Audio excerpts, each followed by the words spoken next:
Write 3 nines on paper tonight and watch doors swing open by morning. Most people will ignore this simple act, and they will stay where they are. But those who dare to write it, those who charge it with faith, will see money move, obstacles vanish, and supply appear. Will you be the one who dares? In this teaching, I will show you why writing 999 is more than ink on paper. You will learn how it seals an ending and commands a beginning, how it pulls supply into visibility, and how it shifts the subconscious from fear into faith. You will discover why most ignore this law and stay bound to lack, while the one who writes, blesses, and declares sees sudden increase. By the end, you will not only know the secret of 999, you will have the words to charge it with power and the confidence to use it. You may have tried affirmations before. You may have prayed, hoped, or even begged, and still nothing seemed to change. You may have thought, maybe it just doesn't work for me. That is the great mistake. The law always works. The problem is not the law, it is the way you apply it. Most people beg instead of command, most whisper instead of decree, most hope instead of sealing the covenant. That is why 999 is so powerful. It is simple, it is clear, it is direct, and when you write it in faith, you declare, the old is ended, the new is begun, and my supply appears now. This is not guessing. This is not chance. This is divine law in action. And tonight I will show you how to make it work for you. Here is what I will share with you tonight. First, I will reveal why 999 is not random but covenant, why it carries the vibration of endings that open into beginnings. Then, I will show you exactly how to use it, how to write it, how to bless it, how to decree over it so that it multiplies. You will hear stories of sudden increase, of supply appearing overnight, of doors opening when all seemed closed. And before we finish, I will give you the master affirmation to speak as you write, the very words that turn ink into command and paper into covenant. Stay with me, for one simple act tonight can shift your tomorrow, and once you see the law in action, you will never again doubt the power of your own word. Here's something most people completely miss. They think of a number as only a mark on a page, nothing more than ink, digits without life, a scribble without meaning. But I tell you, numbers are not lifeless, they are not dead, they are not without charge. They carry vibration, they carry covenant, they carry the very rhythm of divine law. And of all the numbers, none speaks more clearly of completion than the number 9. 9 is the end of a cycle. 9 says, it is finished, and when you see it written 3 times 999, it does more than mark the end. It seals it stamps it into your subconscious. It declares with authority that the old has ended, that the door is closed, that nothing of lack or fear or bondage has power over you any longer, and that the new must appear, that increase must step in, that supply must fill the space that's been cleared. That is why I tell you to write it tonight, not tomorrow, not someday, but tonight, for writing 999 is not a game, it is a covenant. Think about how many hold on to things long after they should have been released. A job that drains them, but they won't let it go. A relationship that's finished, but they cling out of fear. A possession that carries the vibration of worry, but they clutch it because they can't imagine life without it. And what happens? They block the new. They wonder why supply doesn't flow. They ask why doors stay shut. And the answer is simple. You cannot receive with a closed fist. To receive, you must release. To step into the new, you must end the old. To see increase, you must close the door on lack. That is what 999 does. It's not chance, it's not superstition, it's divine shorthand. For the law of completion. When you write it, you say to your subconscious, this cycle is over. The old has no more power. The new is begun. And the subconscious, which never argues, never reasons, never questions, takes the order as law. It stamps it seals it, and it begins to rearrange your affairs to match. I remember telling the story of one who could not step into her true place of good because she clung to the old with fear. She feared letting go of her position, though it no longer brought her joy. She feared the end, so she stayed stuck, but when she finally released it, when she dared to let the ending come, her greater good appeared swiftly, in ways she could not have imagined. Do you see? Endings are not death, they are birth. Endings are not loss, they are preparation. Endings are not punishment, they are doors swinging open. Writing 999 is the act of stamping that truth into your own spirit so that you no longer fear the end but welcome it as the beginning of abundance. So tonight, when you write 999, do not see it as 3 digits on a page. See it as the seal of divine law. See it as the end that opens the beginning. See it as the decree that tells the old to depart and the new to appear. And as you write, say within yourself, "This chapter is closed. My new supply is begun. Increase is mine by divine right." And when you do, you'll feel the shift. You'll sense the space opening. And before long, you'll see the proof in your affairs. That's the power of 999, and that's why it matters. And yet, even knowing this, most people never move. They stay stuck. They fear the end. They replay the old patterns over and over. Why? Let's look at that next. Because once you see why most people stay stuck, you'll understand why this simple act of writing 999 breaks the loop and frees you into abundance. What I'm about to tell you might sound familiar because you've likely seen it in yourself, in friends, in family, in almost everyone you know. Most people live their whole lives repeating the same cycles over and over again, and the reason is simple. They fear endings. They fear letting go. They fear closing the book. And because they fear, they never allow the new to arrive. They clutch the old job even when it steals their joy. They cling to the old relationship even when it drains their soul. They hold on to the old possessions, the old ways, the old fears. And they call it loyalty. They call it safety. They call it wisdom. But in truth, it is fear, and fear always multiplies lack. Fear stamps itself into the subconscious and says, "Keep this pattern alive." And the subconscious, which records without question, which obeys without pause, keeps replaying it like a broken record. That's why people say, "Why does this always happen to me? Why do I always end up back where I started? Why does nothing ever change?" It is because they have never sealed the ending. They have never declared it finished. They have never stamped 999 inches faith. I knew a woman who clung to her position with all her might. She dreaded losing it. She dreaded change. She dreaded the unknown. She begged to keep what she had, thinking it was security. But that fear bound her. It kept her stuck. And the greater good, the true position waiting for her, could not arrive. Only when she let go, only when she dared to release, only when she stopped begging and started trusting law did the new opportunity appear, and it came swiftly, in ways she could never have planned or forced. What happened? The moment she released, the moment she allowed the ending, she made room for the new. She said, in essence, 999. She closed the chapter, and law rushed to fill the vacuum with something greater. And this is why I say to you, most people stay stuck not because the law has failed them, not because God has withheld from them, not because they are unlucky, but because they refuse to release. They fear the end, so they live in a loop.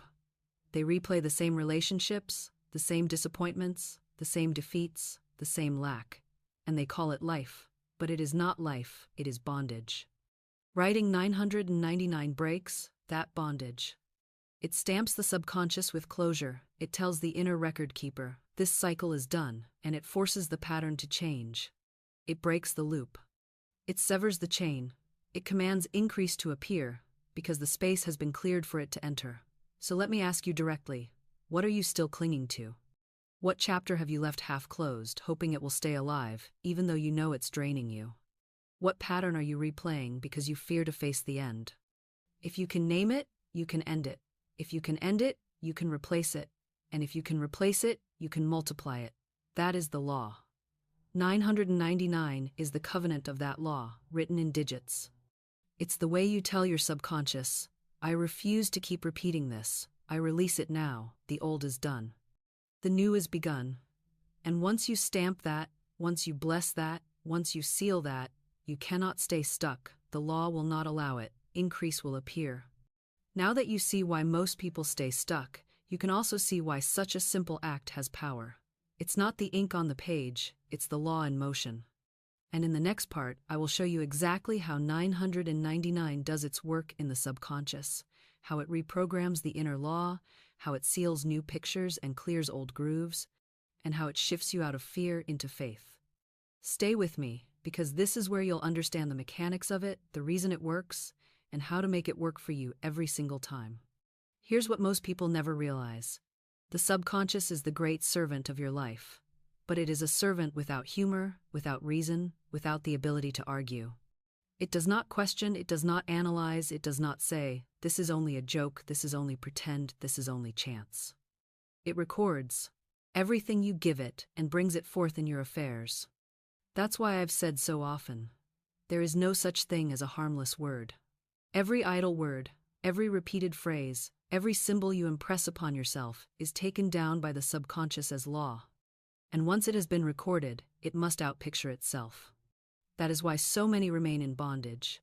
They keep feeding the subconscious with fear, with lack, with repetition of failure, and the subconscious, faithful and literal, reproduces it again and again. But what I am showing you now is that you can change the record. You can cut a new groove, you can stamp a new picture, and writing 999 is one of the simplest and clearest ways to do it. Think of it like this. Every time you repeat an act, you deepen the channel. Just as water cuts a path in the soil, repetition carves a path in the subconscious. When you keep saying, I'm afraid I'll lose everything, that path deepens, and soon the subconscious cannot help but bring forth more loss. When you whisper, nothing ever works out for me, that groove is cut, and the subconscious outpictures it without delay. That's why cycles repeat. But when you write 999 with intention, you're doing more than scribbling digits. You're placing a bold new picture in the subconscious. You're saying, this old cycle is finished, the loop is broken. I am ready for the new. And the subconscious, faithful servant that it is, stamps the order and begins rearranging your outer life to match the new command. I once told the story of a woman who always said in jest, I wish I lived in a trunk. She repeated it so often that her subconscious took it as law. And what happened? She found herself living in a trunk literally. That is how literal the subconscious is. It does not filter, it does not say, she didn't mean it, it obeys the repetition. Now think what happens when instead of foolish words, instead of fearful words, instead of careless words, you feed it a decree like 999.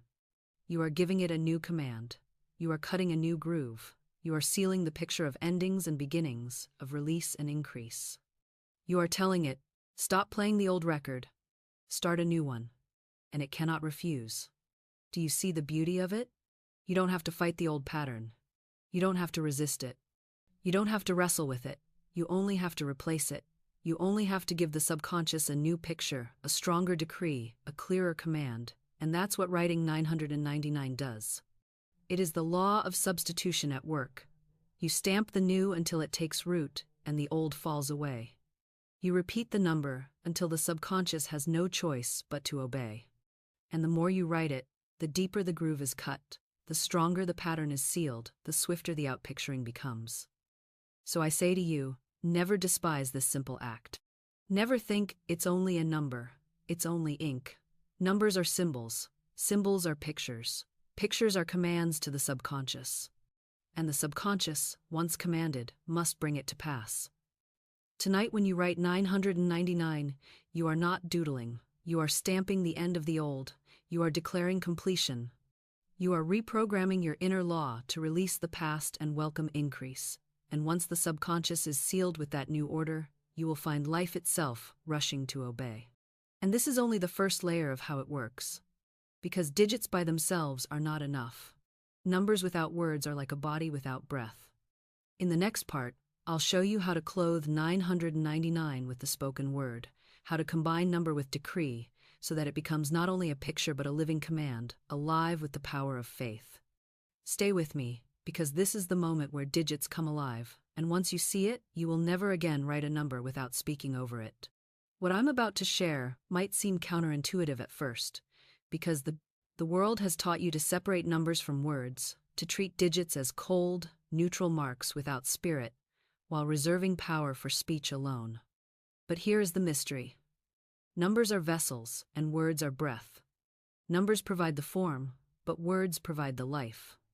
A digit on its own may stand like an empty cup, but the spoken word fills that cup until it overflows. That is why I tell you, never to write 999 inches silence, never to mark it as though it were a lifeless habit, but always to clothe it with the word of decree, the word of blessing, the word of faith. For remember the scripture, by thy words thou art justified, and by thy words thou art condemned. Not by your digits, not by your scribbles, but by your words.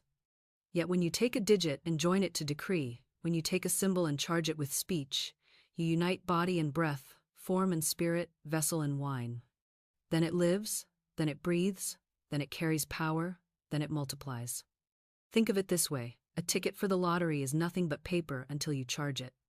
You can hold it in your hand, you can see the digits printed there, but until you bless it, until you speak over it, it lies dormant. The moment you declare, "These numbers are blessed, these numbers are magnets for my supply, these numbers bring forth my divine right abundance," you have clothed it, you have given it a garment, you have breathed life into it. The digits have become a decree. They are no longer random, they are covenant. And this is what I want you to see with 999. Don't just write it as a formality. As you write it, speak. As you mark it, decree. Say, 999.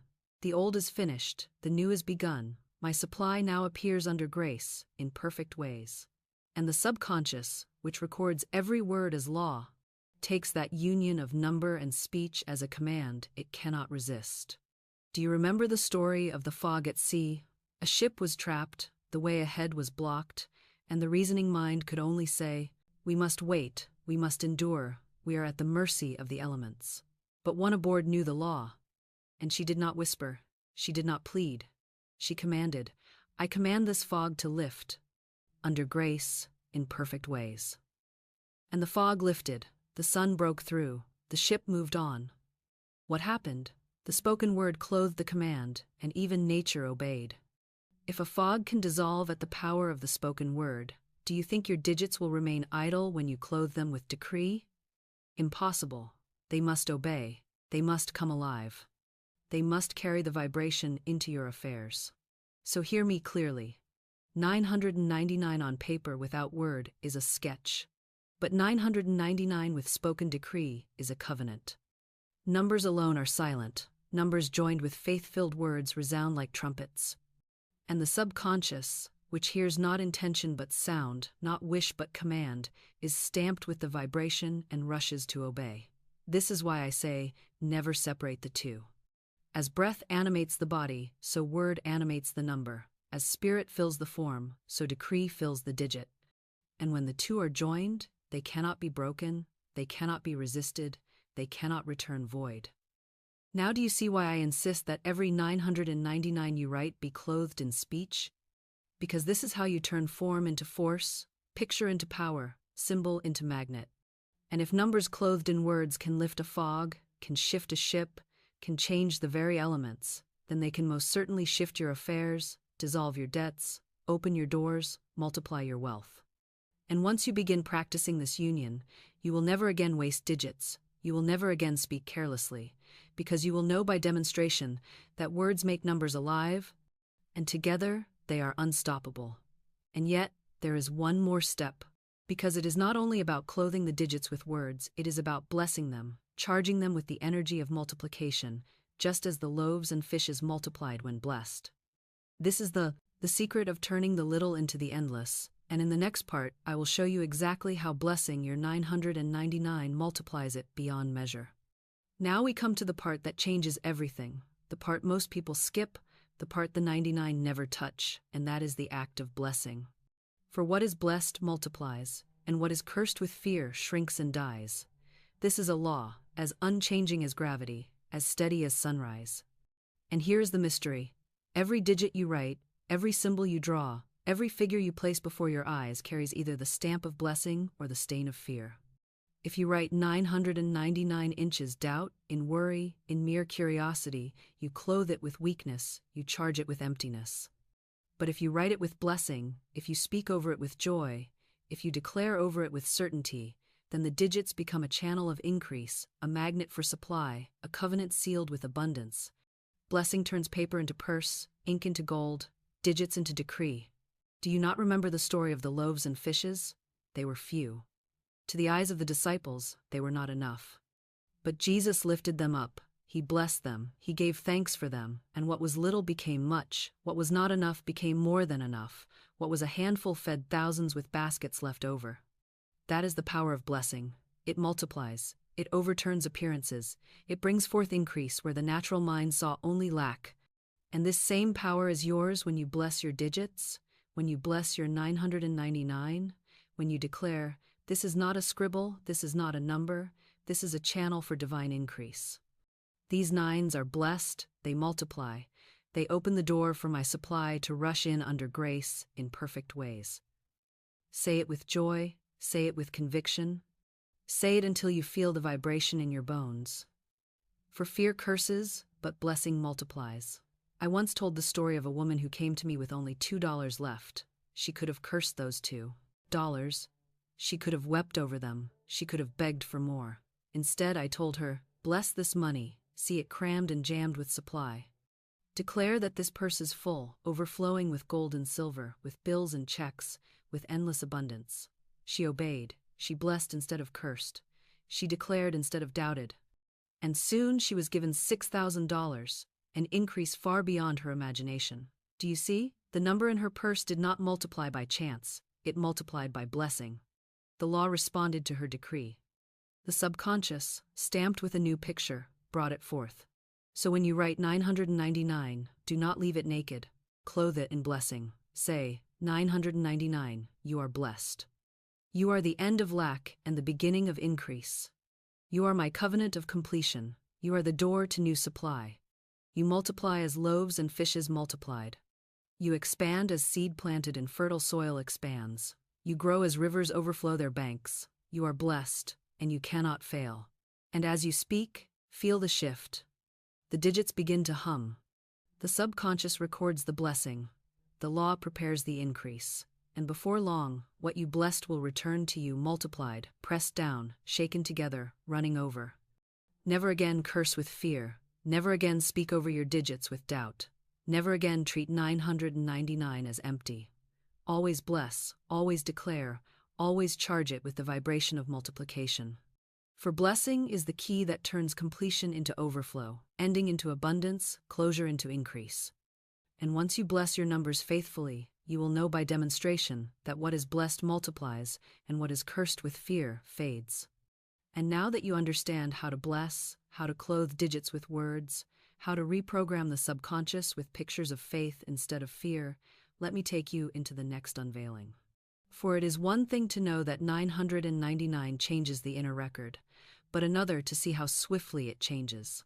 The outer world, how quickly the law moves when you have stamped the ending, clothed it with word, and blessed it with multiplication. This is the overnight law of 999, and once you see it, you will never again believe in delay. What I am about to reveal may astonish you, for the world has trained you to believe in long delays, in waiting, in struggle, in the grinding passage of time. You have been told that everything of value must come slowly, that results are always far off, that wealth can only be earned by years of toil, and that miracles are reserved for ancient times or extraordinary saints. But I tell you, delay does not belong to law, delay belongs to doubt, delay belongs to fear. Delay belongs to those who speak 2 words in faith and then 10 words in contradiction.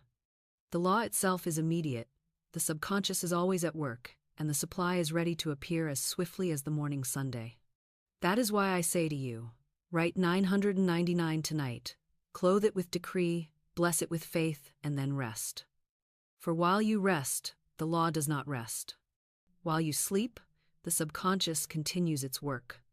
While your eyes are closed, your word is alive, active, moving, arranging, preparing, and by morning you will see signs, you will feel shifts, you will know that the increase has begun. Let me paint the picture plainly. A woman once told me she had only $8 left to her name. To the reasoning mind, it was the end. To the world, she was finished. But she felt a hunch, a still small voice within her saying, act, move, trust. She did not reason, she did not wait. She did not say, perhaps someday. She declared her supply. She obeyed the hunch, and soon, out of nowhere, channels opened, doors swung wide, opportunities appeared, and she received thousands. Was it luck? Was it chance? No. It was law. She asked, she acted, she expected, and the law brought it forth. That is the overnight rhythm of 999. It is not superstition, it is not magic, it is divine. Order. Ask in faith, act in alignment, expect without wavering, and then rest while the subconscious does its perfect work. And here is the mystery: the subconscious never sleeps. It is at work 24 hours a day, carrying out the orders you have impressed upon it. If those orders are fear, it multiplies fear. If they are doubt, it multiplies doubt. But if you stamp it with 999, if you clothe it with decree, if you bless it with faith, it multiplies increase even while you sleep. That is why so often supply arrives by morning, why debts dissolve overnight, why doors open suddenly, why channels of money, health, and opportunity appear when you wake. Because the work was done in the night season, unseen by your eyes, but carried out faithfully by the law. I knew a woman who feared her rent would not be paid. She had no plan, no channel, no resource. But she spoke her word. The money I need comes quickly, under grace, in perfect ways. She walked in peace, she slept in faith, and by morning the law had arranged the answer. As she took her dog out for a walk, the leash pulled her down a street she did not usually take. And there, lying on the ground, was the money she needed. Exact to the dollar. Was that chance? Was it coincidence? No. It was her word alive, her subconscious at work, the law arranging the details overnight so that the need was met in perfect time. So I ask you, why should you keep waiting when the law is immediate? Why should you keep believing in delay when the subconscious is already at work? Why should you stay in fear when one decree can set the whole process in motion while you sleep? Write 999 tonight, bless it, clothe it, declare the old ended and the new begun, and then rest. Stop worrying, stop doubting, stop questioning. For as surely as the dawn comes without your effort, so the supply will come when you rest in law. That is the overnight law of 999, and once you prove it, you will never again believe that wealth must be slow, that increase must take years, that change must crawl. You will know that faith moves faster than fear, that decree outruns delay, that the law is as swift as light. And now that you see the swiftness, now that you understand the overnight power of 999, let me open the next door for you. Because 999 is not only about speed, it is about design. It is not only about sudden supply, it is about the divine pattern that undergirds your whole life. For these digits are not random. They carry within them the reflection of the square of life, the fourfold covenant of health, wealth, love, and perfect self-expression. And when you see how 999 seals that pattern, you will understand why it cannot fail. Stay with me, for what I am about to show you is the divine design hidden in digits, and once you see it, you will never again treat numbers as chance. Here's something most people overlook because they think numbers are neutral, mechanical, without meaning beyond arithmetic. But I tell you, every number carries vibration, every digit holds a charge, every sequence echoes divine law. 9 is the number of completion. It is the end of a cycle, the closing of a circle, the declaration that something is finished. And when that 9 is written 3 times 999, it becomes a seal, a triple stamp, a decree that cannot be broken. It says to the subconscious, this is ended once and for all.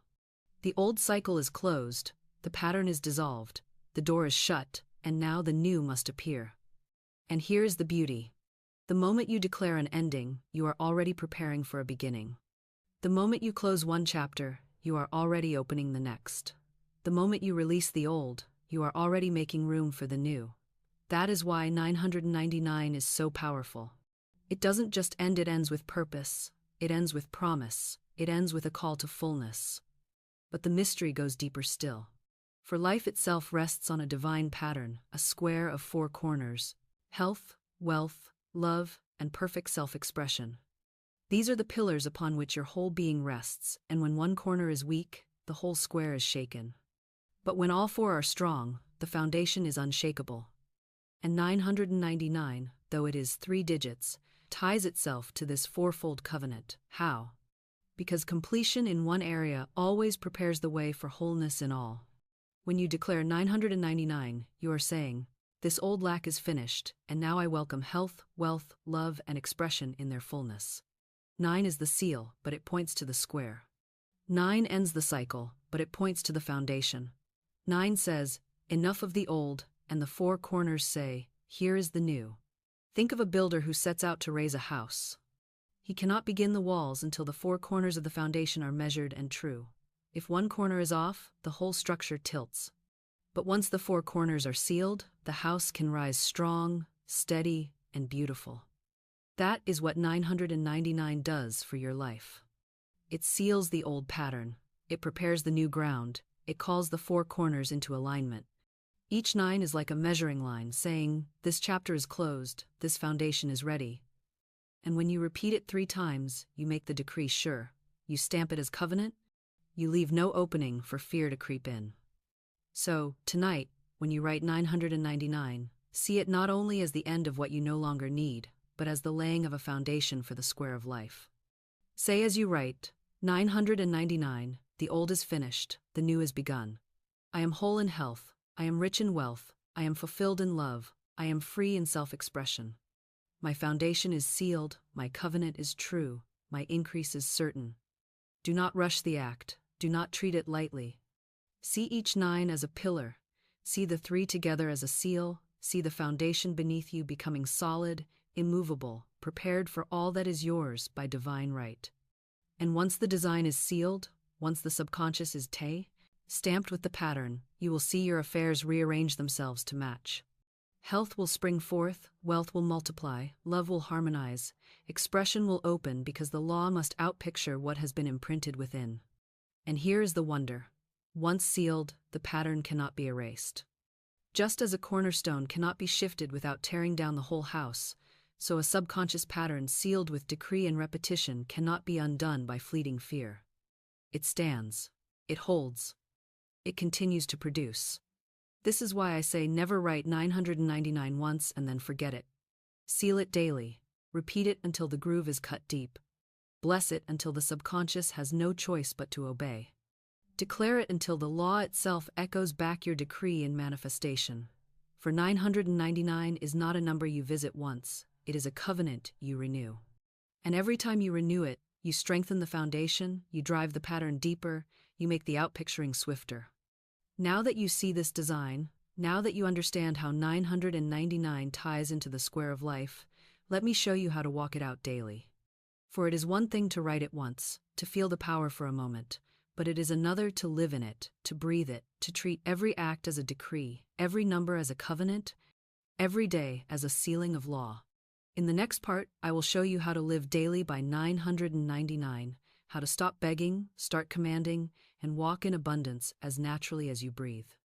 This next part may be the most important of all, because it is not enough to have written 999 once in a moment of faith, not enough to have felt the thrill of completion for a single night, not enough to have spoken the decree and then fallen back into the old posture of doubt and pleading. To make the law alive in your life, to see it bear fruit in season and out of season, you must walk in it daily. You must treat 999 not as a ritual you try when desperate, but as a covenant you live by as naturally as breath. For the 99, approach supply as beggars. They say, please, if only, maybe someday, and in doing so, they bind themselves to lack. But the one who lives by law speaks as commander, not as beggar. They say, this is mine by divine right, it comes to me swiftly, under grace, in perfect ways. They do not plead, they declare. They do not wait, they command. They do not bow to chance, they live by law. And that is what daily living by 999 means. To treat every act as a decree, every number as a covenant, every transaction as a channel for divine supply. Picture it. A businessman stands at the brink of collapse, his opportunity moments away from vanishing, his funds empty. To the reasoning mind it is hopeless, to the fearful heart it is disaster. But instead of begging, instead of breaking, he declares, the supply I need appears now, under grace, in perfect ways. He commands, and law obeys. Within 15 minutes, the money is in his hand, the door is open, the ruin dissolved. Was that chance? No, it was command. It was faith clothed in decree. It was the daily posture of law proving itself in the hour of need. This is the difference between one who begs and one who commands. And when you write 999 daily, when you bless it, when you decree over it, you train your subconscious to live in command, to expect supply, to draw it like a magnet. So make it your habit. Each morning, write 999 and speak over it. The old is finished, the new is begun. My health is whole, my wealth is multiplied, my love is fulfilled, my self-expression is free. My supply comes today, under grace, in perfect ways. And then live the day as though it is true, because it is. When you spend, bless the money and declare it multiplied. When you receive, give thanks and declare more on the way.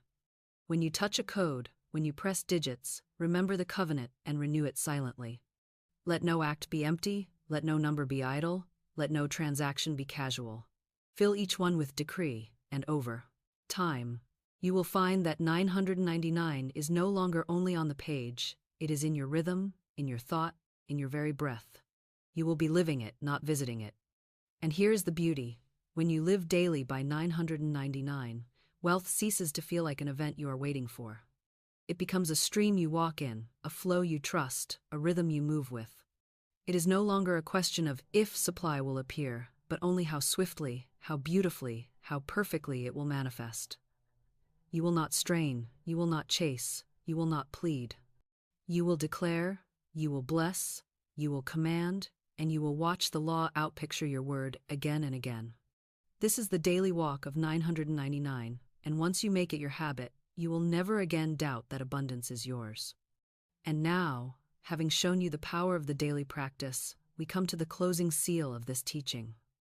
For it is not enough to hear you must anchor it, it is not enough to know you must declare it. In the closing, I will give you the affirmation that seals this lesson into your heart and a call to step into the next revelation, the greater word that crowns even 999. Stay with me, for the end of this teaching is the beginning of another, and the door ahead is greater than the one we have just walked through. And now, beloved, as we draw this lesson to its seal, let me press the truth deep into your spirit, so that it cannot be shaken by appearances, so that it cannot be stolen by doubt, so that it cannot be erased by fear. You have walked with me through the mystery of 999, and you now know it is not a scribble, not a superstition, not a play of digits on paper. It is covenant. It is decree. It is divine shorthand for the law of completion and increase. You have seen that endings are not loss but preparation, that release is not weakness but strength, that writing 999 is a way to stamp the subconscious with closure and open it to new supply. You have seen how numbers without words are lifeless, but, clothed in decree, they come alive. You have seen how blessing multiplies, how fear curses, and how the law always responds to the picture you impress upon it.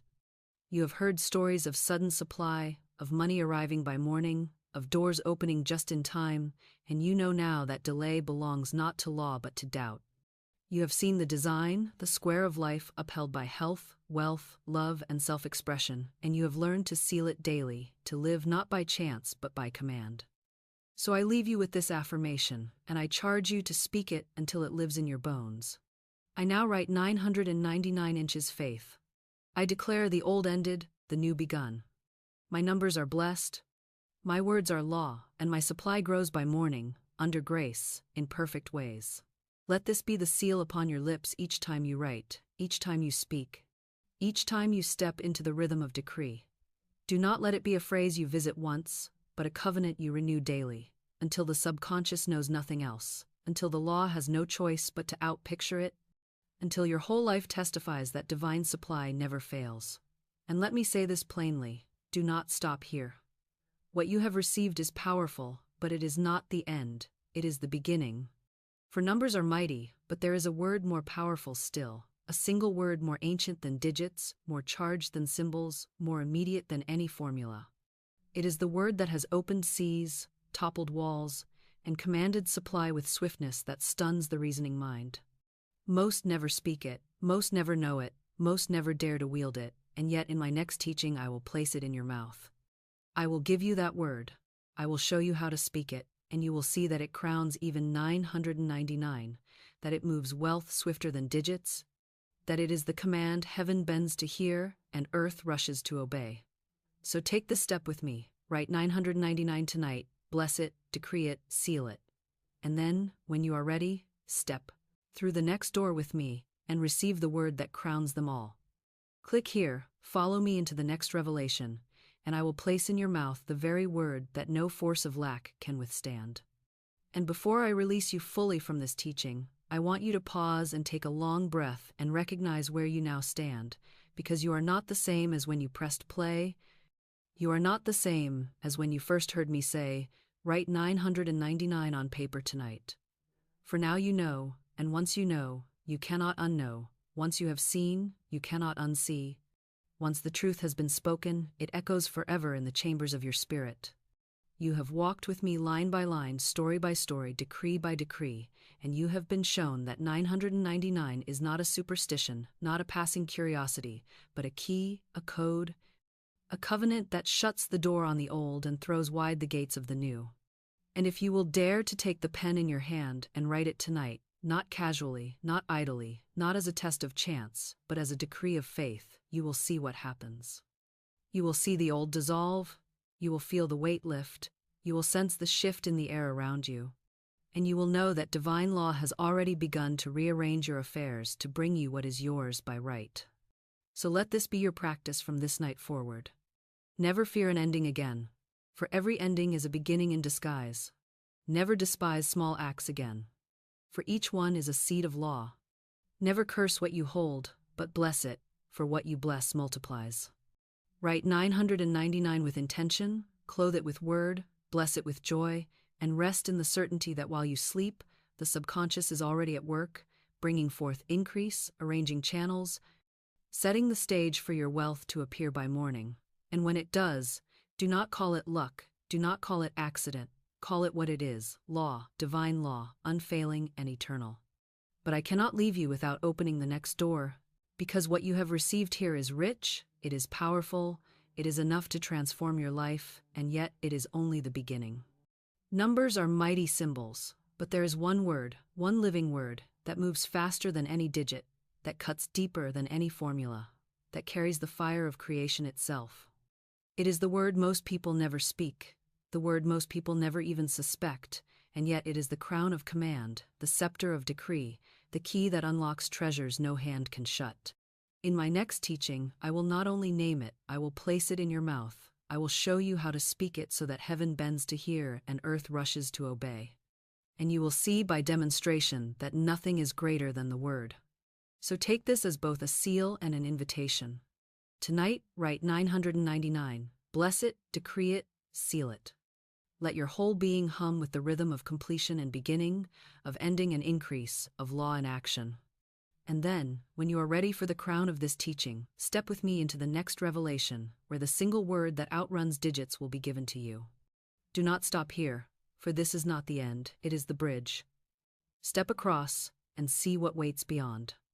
And now, beloved, as I bring this teaching to its highest peak, I must remind you that everything we have spoken until now has been preparation, foundation, rehearsal for something greater. For 999 is powerful.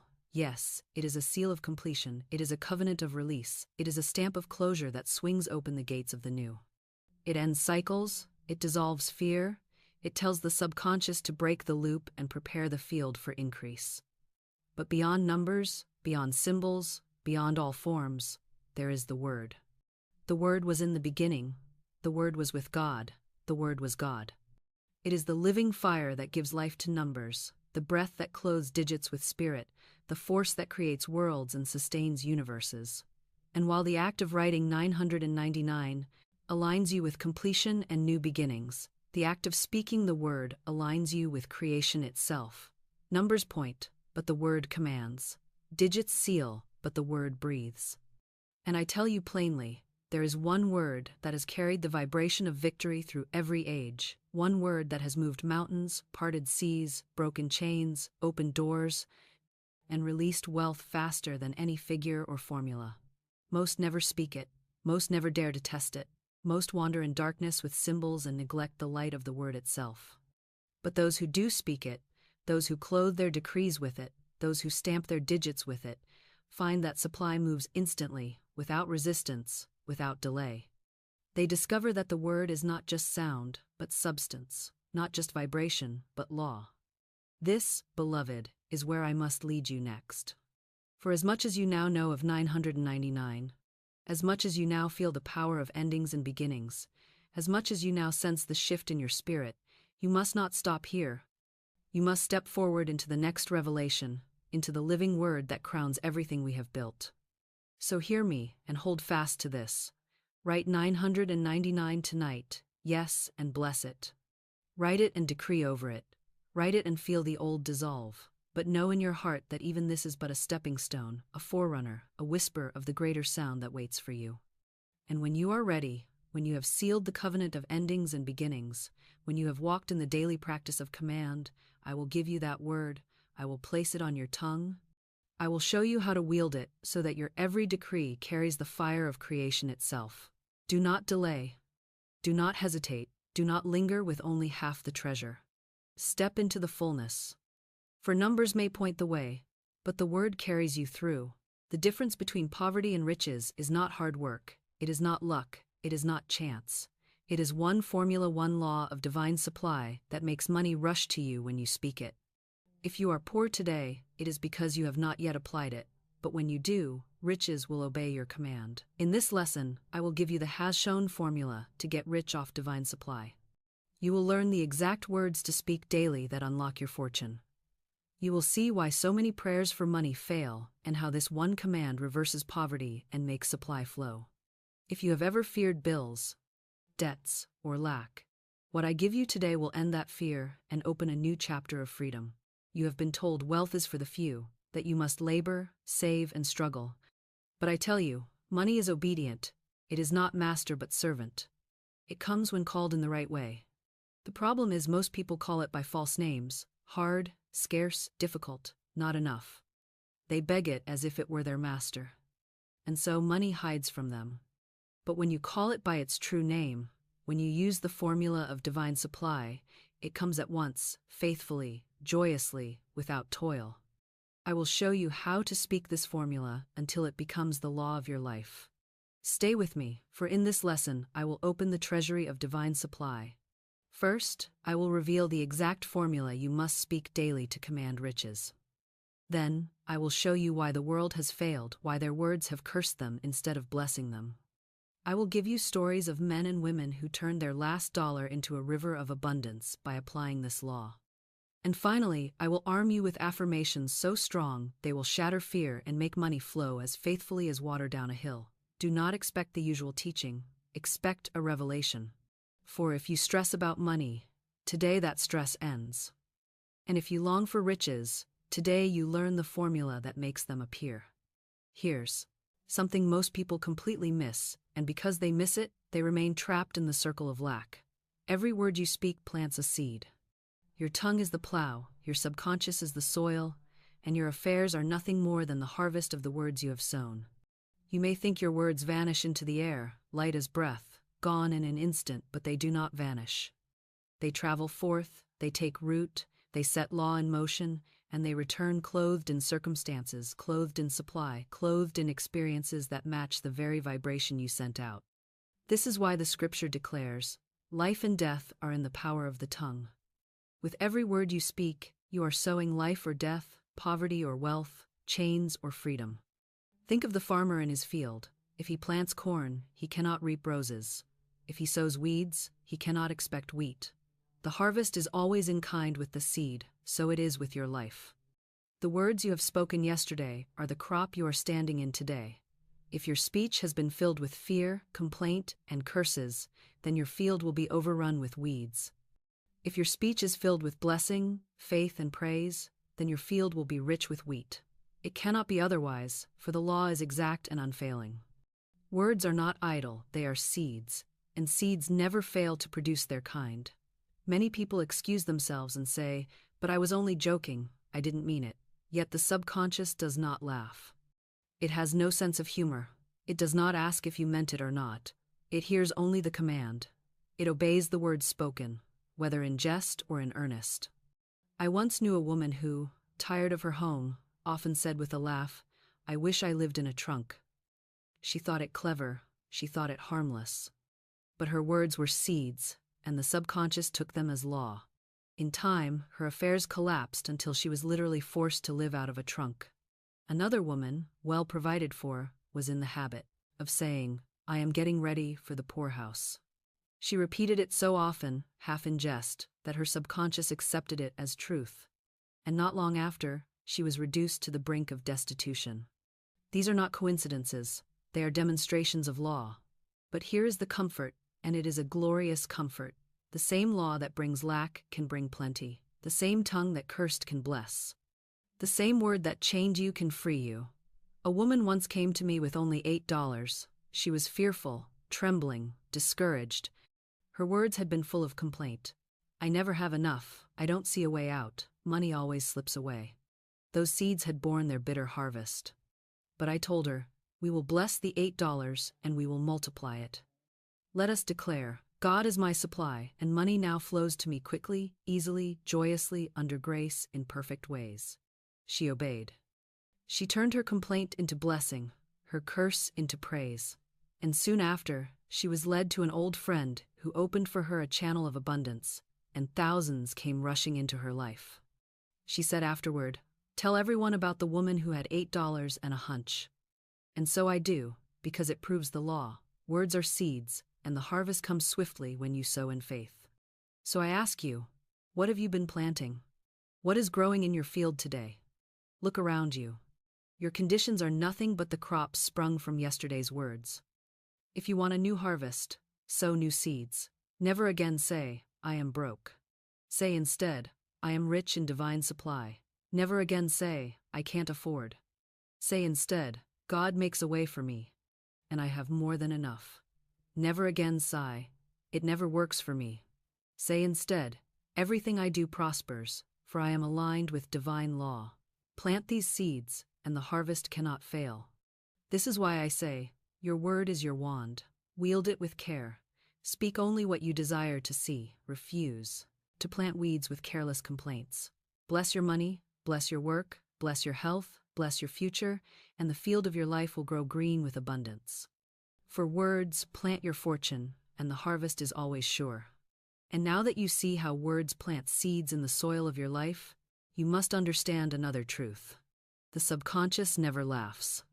It takes every word, whether you mean it or not, as a command, and that is where most people lose their fortune without knowing it. Here is a truth so many stumble over, and yet it is the very reason why their lives seem to unravel without warning. The subconscious has no sense of humor. It does not laugh. It does not wink. It does not excuse you when you say, "I didn't mean it." It takes every word, every phrase, every casual statement as law, and it works day and night to fulfill what has been spoken. The reasoning mind may chuckle at your words, your friends may laugh, but the subconscious does not laugh, it obeys. That is why Jesus warned, "By thy words thou shalt be justified, and by thy words thou shalt be condemned." There is no escape.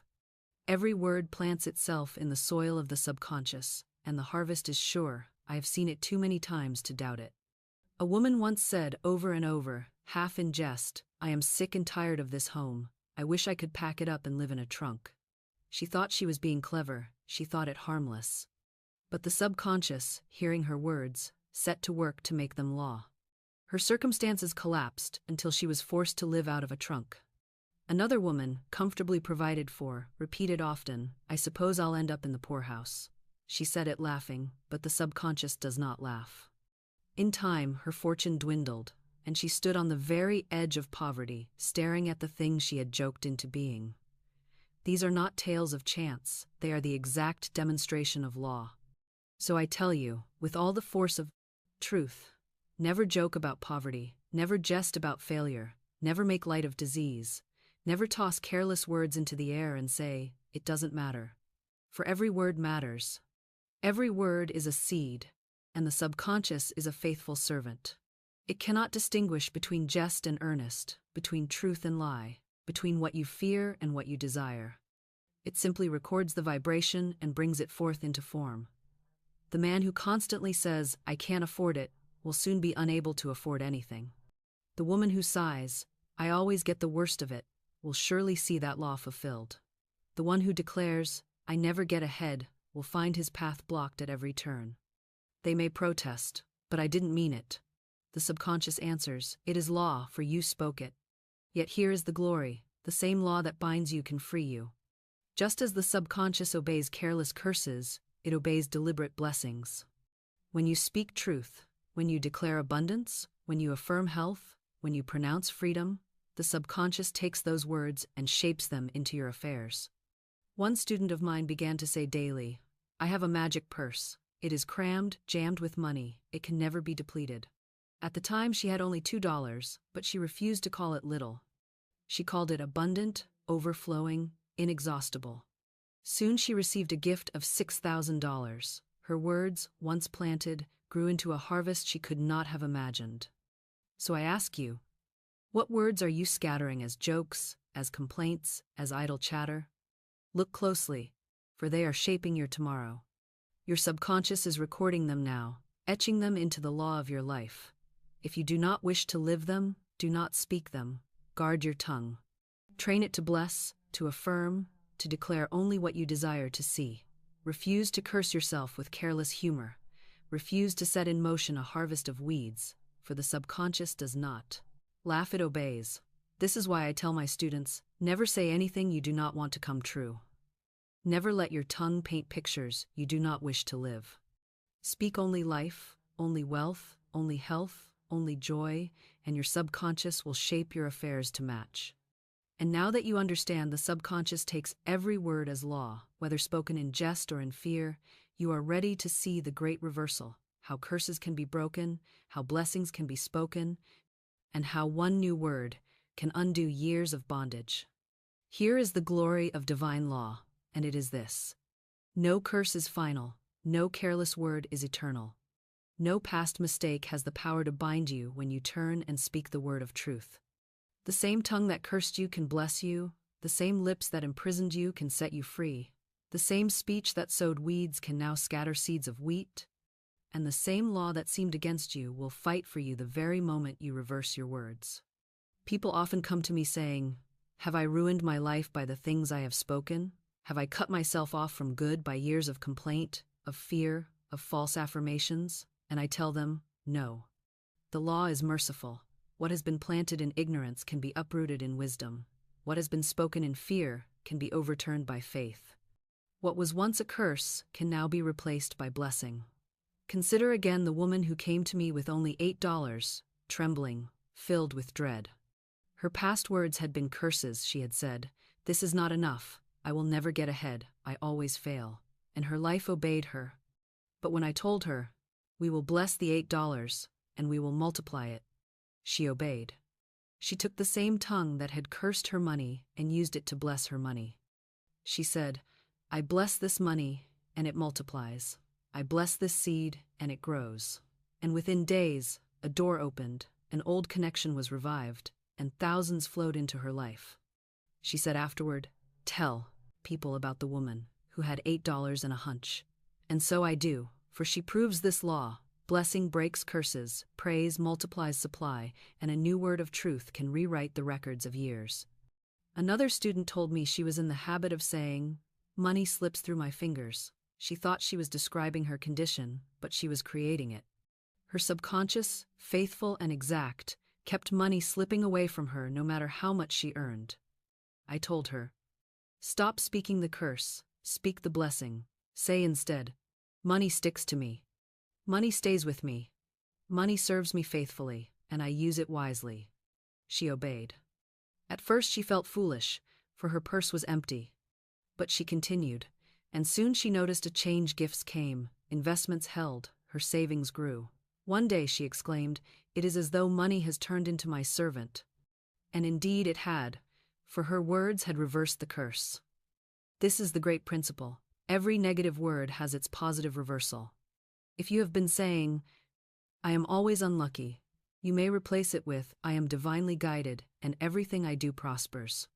If you have been saying, "I can't afford it," you may replace it with, "God makes a way for me, and I have more than enough." If you have been saying, "I am sick of this," you may replace it with, "I bless this, and it multiplies into good." The law does not hold grudges. The moment you speak the new word, the moment you plant the new seed, the moment you bless instead of curse, the harvest begins to change. I want you to picture your words as the rudder of a great ship. For years, you may have turned that rudder towards storms, reefs, and disaster, and the ship of your life has followed. But at any instant, you may turn the rudder. At first, the waves may still toss, the winds may still howl, but the ship is turning. Soon you find yourself in calmer waters, and eventually you sail into safe harbors of abundance. The moment you reverse your words, you reverse your course. So I ask you, what curses will you break today? What blessings will you begin to speak? Will you go on saying, I am poor, or will you say, I am rich by divine right? Will you go on saying, I never get ahead, or will you say, I advance quickly, safely, joyously, under grace? Will you go on saying, everything is hard, or will you declare, everything comes to me easily, under grace, in perfect ways? The choice is yours, and the law will obey either way. For remember this, no curse can withstand the blessing, no fear can stand against faith, no bondage can resist the spoken word of truth. From this moment forward, turn your tongue into an instrument of blessing. Speak only what you desire to see.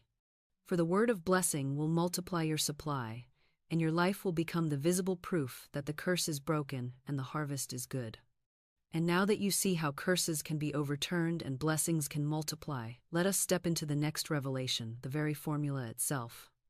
The daily word that unlocks the vaults of heaven and makes supply hasten to your side.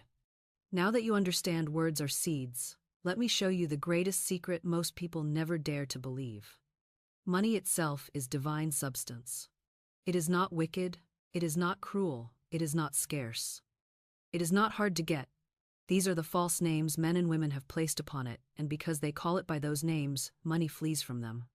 The law is exact whatever you name a thing, that it becomes to you. If you call money scarce, it will be scarce. If you call it hard, it will be hard. If you call it dirty, it will slip from your hands. But if you call it abundant, obedient, faithful, and ever-flowing, it will hasten to prove itself so. Do you not see? Money is nothing more than a symbol, a channel through which the inexhaustible riches of God flow into form. God is the source, money is the servant. God is the fountain, money is the stream. When you despise the stream, you block the fountain. When you bless the stream, you keep it flowing. That is why I teach my students to say, daily, God is my supply, and large sums of money come to me quickly, under grace, in perfect ways. This is the formula, the key, the law in words. It is not a string of pretty phrases, it is a command, it is a declaration to the universe, and the universe must obey. Let me give you proof. A woman once came to me with only $2 in her purse. Fear and despair were written on her face.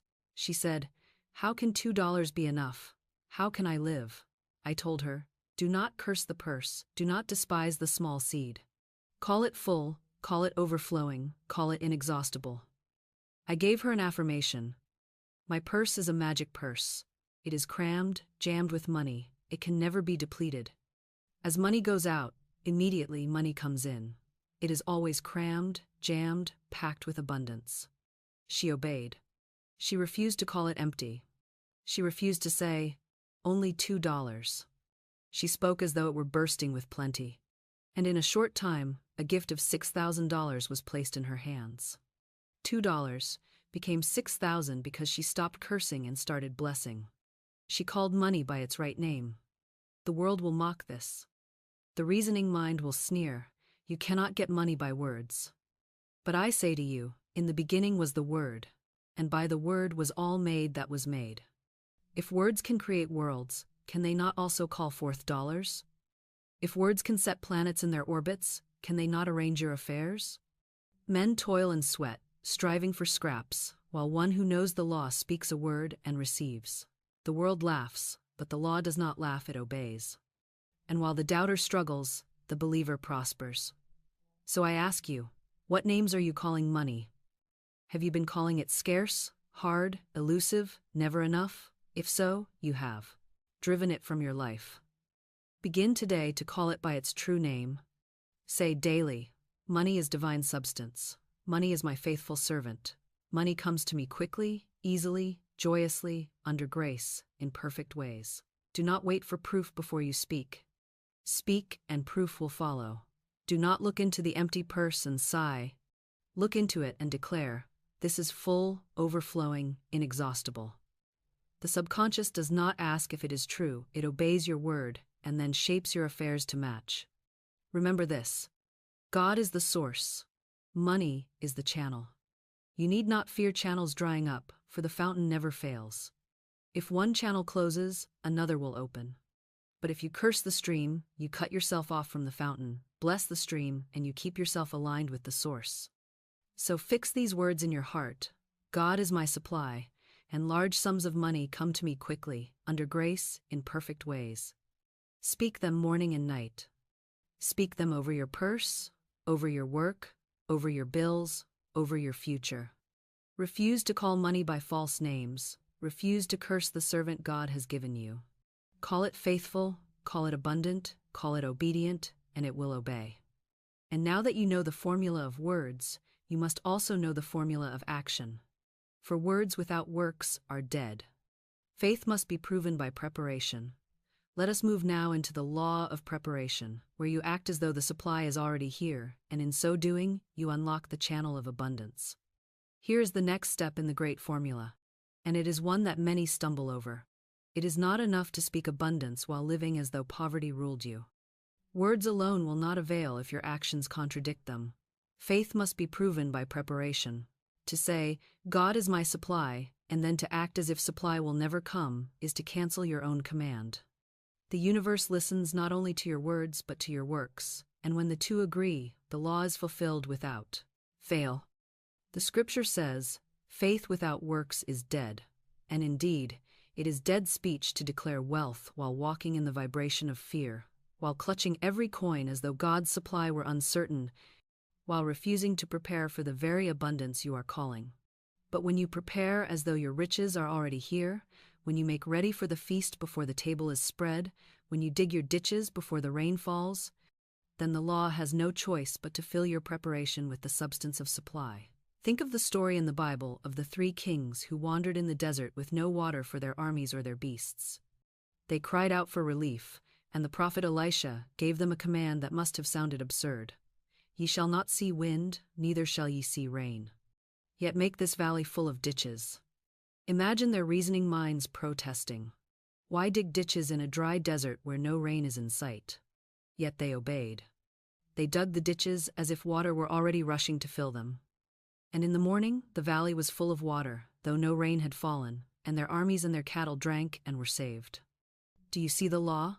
They prepared in faith, and God filled their preparation. If they had refused to dig, the blessing could not have come. So it is in your life. If you say, "I believe supply is on its way," yet you make no room for it, you take no step toward it, you refuse to prepare, then you reveal that you do not believe. Faith that does not prepare is not faith, but doubt wearing a mask. But the moment you act as if your good is already here, you prove your faith, and God rushes to meet you with substance. I recall a woman who longed for an apartment in New York at a time when apartments were impossible to find. Her friends told her it was hopeless, that she should give up, store her furniture, and accept defeat. But she would not. She declared daily, "Infinite Spirit opens the way for my right apartment." Then one day she had a prompting to buy new blankets. For a moment she hesitated, reasoning, "Why buy blankets when I have no place to lay them?" But then she remembered, preparation proves faith. She bought the blankets, acting as if the apartment were already hers. Soon after, out of hundreds of applicants, she alone was given a beautiful apartment, exactly what she desired. The blankets had been her ditches, and God filled them with water. Another man desired a trip abroad, but had no money. He declared, "I give thanks for my divinely designed trip, divinely financed, under grace, in perfect ways." But he did not stop there. He went out and bought a trunk for the voyage. He looked at that trunk every day, seeing himself already boarding the ship, already on the ocean, already walking the streets of the foreign land.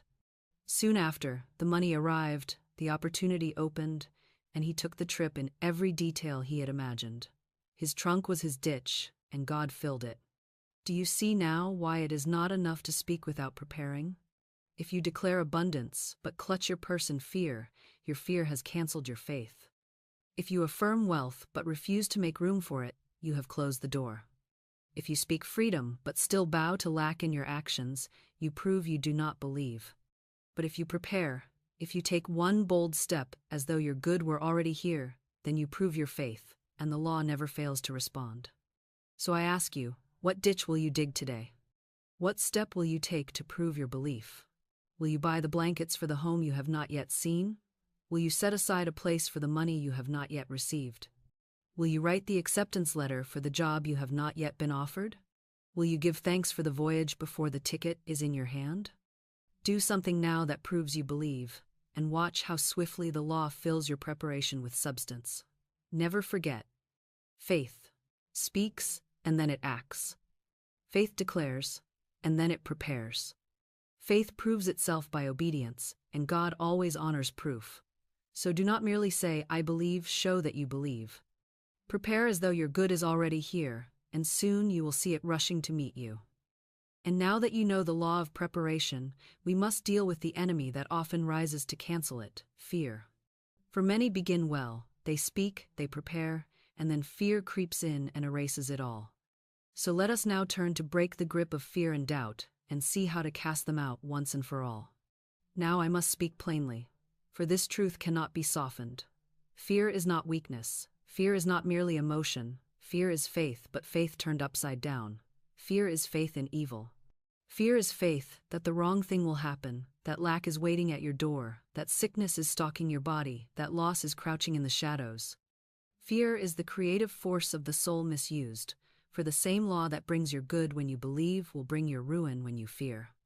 This is why Jesus rebuked his disciples in the storm, saying, Why are ye fearful, O ye of little faith? He knew that fear and faith cannot dwell together. One must rule and the other must flee. If fear rules, faith is gone. If faith rules, fear dissolves. Every moment of your life you are choosing, will you put your faith in God, or will you put your faith in evil? I knew a man who became obsessed with a rare disease. He read about it, studied its symptoms, imagined its grip upon his body. He rehearsed the picture so vividly that it consumed him. His reasoning mind said, it is unlikely, it is rare, but his subconscious received the stronger seed, the seed of fear. And the law is exact.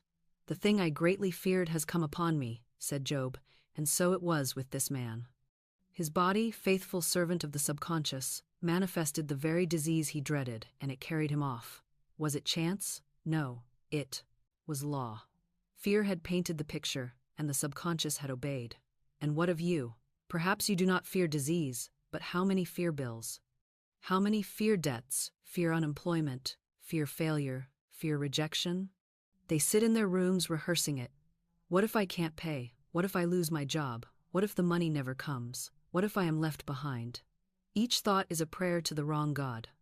Each fear is a seed, and the subconscious, exact and unchanging, brings forth the harvest in kind. They say, why does lack always find me? Why do troubles multiply? And I answer, because you have been faithful in your fear. You have believed more in evil than in good. You have put your faith in want instead of in supply. But I say to you today, fear has no power except the power you give it. It is a shadow, a mist, a false god. The antidote is always at hand, the spoken word of truth. When fear rises, do not argue with it, do not bow before it, do not let it linger. Cast it out at once with a word. Say, I will fear no evil, for thou art with me. Say it boldly, aloud, with the force of conviction. Say it until the vibration of your own words shatters the picture of fear. Say it until you feel the presence of God within you, stronger than any shadow without you. Fear cannot withstand a word of truth, spoken with faith. It flees like darkness before the rising Sunday. Let me caution you here. For many fall into another trap. They hear this law and then begin to fear their own fear. They say, if one fearful thought comes to me, will I destroy myself?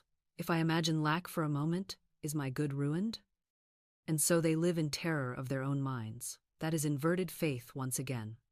Do not fear fear, do not tremble at its shadow. One word of faith is stronger than 1,000 fears. One candle drives out a lifetime of darkness. So one declaration of truth dissolves the accumulation of years of fear.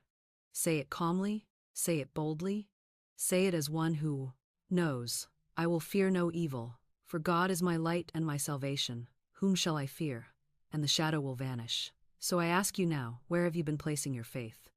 Have you given more faith to debts than to supply? Have you given more faith to disease than to health? Have you given more faith to failure than to success? Turn it today. Withdraw your faith from evil. Place it in God. Withdraw your words from fear. Place them in truth. Withdraw your imagination from lack. Place it upon abundance. For the law will obey either way, but the harvest depends on the seed you sow. Remember this. Fear is inverted faith, but faith in God is the only true power. Choose faith, speak faith, live faith, and you will see that what once terrified you dissolves like smoke, leaving only the bright solidity of abundance beneath your feet. And now that you see fear is nothing but faith inverted, let us step into the shield that makes you unassailable, the law of non-resistance, where you refuse to wrestle with shadows and learn how to let truth dissolve every false picture. Now I must show you a shield so powerful that no shadow of fear, no picture of lack, no wave of doubt can pierce it. It is the law of non-resistance. Most men and women live exhausted because they are forever wrestling with shadows, arguing with appearances, pushing against the very conditions they fear. They resist, and in resisting, they give their energy to the thing resisted. They feed it, strengthen it, keep it alive. But the law is clear. What you resist, you attract. What you fight, you fix. What you fear, you feed. The only true defense is not struggle but serenity, not panic but peace, not resistance but rest in the truth. Non-resistance does not mean weakness. It does not mean you submit to evil. It means you refuse to grant evil reality. It means you refuse to argue with shadows. It means you stand still and declare, God is the only power, and nothing else has authority in my life. Think of how much energy is wasted in worry. Worry is nothing but imagination run wild in the wrong direction. Worry is the mind painting pictures of disaster, rehearsing calamities, bowing down to images of loss that have no substance except the faith given to them. A worrier spends his days building altars to false gods, and then wonders why his prayers go unanswered. Worry is resistance. Worry is wrestling with wind. Worry is faith in evil. But the one who practices non-resistance looks at the same storm, the same bill, the same report, and says calmly, this has no power.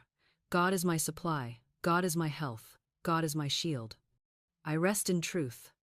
And that calm word dissolves the shadow faster than all the frantic struggle in the world. I once knew a businessman who lived in torment because of his worry. Every transaction filled him with dread. Every rumor shook his confidence. He resisted every obstacle with fear, and the more he fought, the more trouble came. Then one day, while waiting for a train, he noticed a sign on the wall that read, "Why worry? It will probably never happen." That simple phrase pierced him. He laughed, and in that laugh the chain snapped. He said to himself, I have wasted years worrying about things that never came to pass. I will stop. From that day forward, he practiced non-resistance. When fear arose, he refused to argue. He said calmly, "Why worry? God is my supply, and nothing else matters." His affairs changed, his business prospered, and his health returned. He had put on the shield of non-resistance. Now let me give you a practical formula for this law. When fear rises, do not fight it.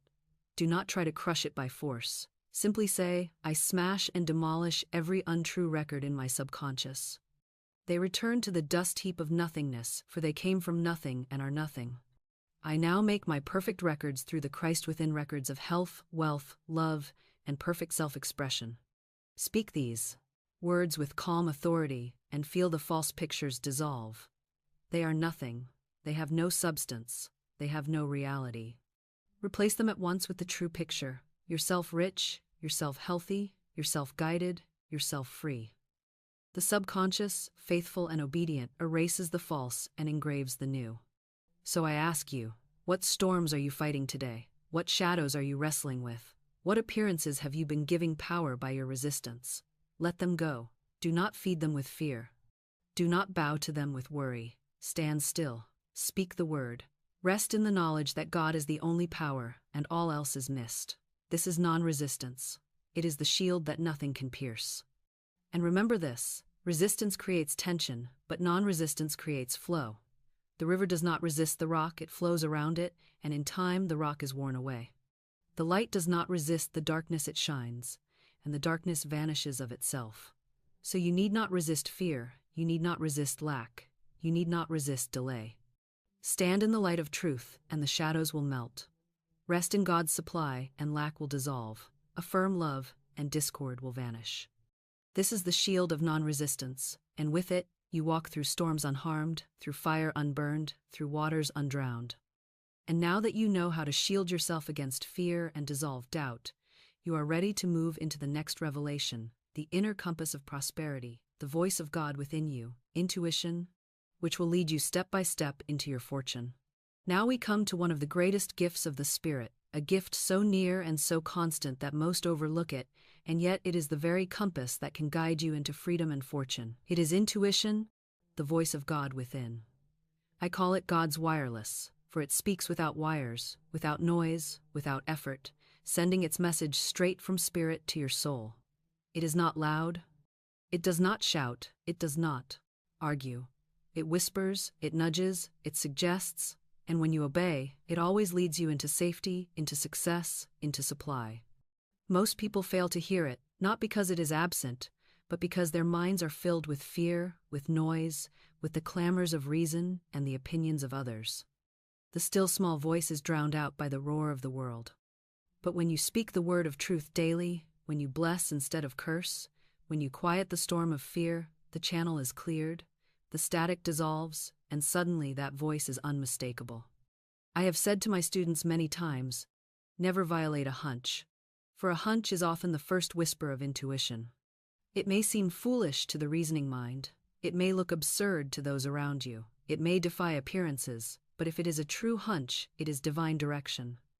To obey is to step into the flow of supply. To ignore is to shut the door to your good. A woman once came to me with only $8, fearful and discouraged. We blessed the $8, we spoke for multiplication, and then I asked her, "Have you a hunch to do anything?" She hesitated, saying, "Only that I should go home, though it seems wasteful to spend my last coins on car fare." I said, "Obey your hunch. The voice of God will not lead you astray." She obeyed. She went home, and there she met an old friend who opened for her a channel of abundance, and thousands soon poured into her life.